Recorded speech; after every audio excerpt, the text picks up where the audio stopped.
Humanitarian colleagues say they're concerned about escalating health risks with the rainy season intensifying. There are still bodies of people who died in the violence lying in the streets of Goma. Our colleagues tell us that morgues are at capacity and hospitals and health centers are overwhelmed with injured people.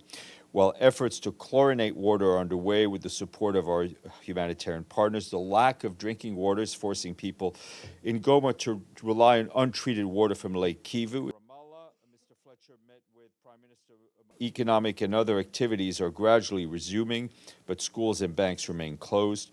2 humanitarian organizations and government entities have had their vehicles hijacked over the weekend. 8 organizations continue to assess the impact of the looting of their warehouses as these groups try to resume the delivery of aid in and around Goma.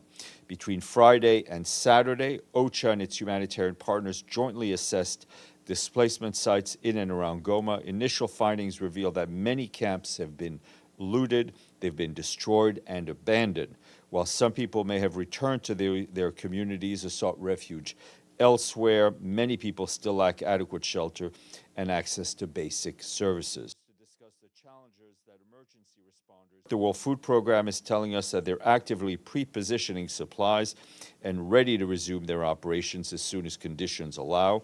The agency is also strengthening preparedness efforts in neighboring countries, working with UNHCR, with IOM, and others to develop contingency plans. Given the risk of increased displacement as we've seen it, WFP is ensuring readiness in Rwanda, in Uganda, Burundi, and Tanzania. And as a reminder, 1 out of every 4 people across the DRC faces acute hunger, including children and pregnant and nursing women. Armed violence, continued conflict, and soaring food prices are obviously key drivers in the DRC's food insecurity. Office for the Coordination of Humanitarian Affairs, meanwhile, our peacekeeping mission in the Congo, but mostly in the eastern part of the country, are telling us about their ongoing concerns regarding the reported advance of the M23 towards South Kivu's capital, Bukavu. As a reminder, since June of last year, MONUSCO is no longer present in South Kivu as part of the agreed upon disengagement plan with the host country. Our colleague says the M23 is reportedly consolidating its presence in the capital Goma through regular patrols and house searches.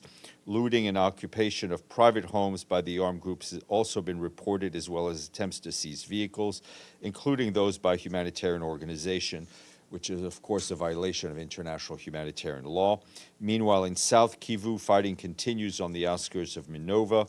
Congolese forces have reportedly reinforced their position in Nyabibwe, which is 85 kilometers up from Bukavu on the western shore of Lake Kivu.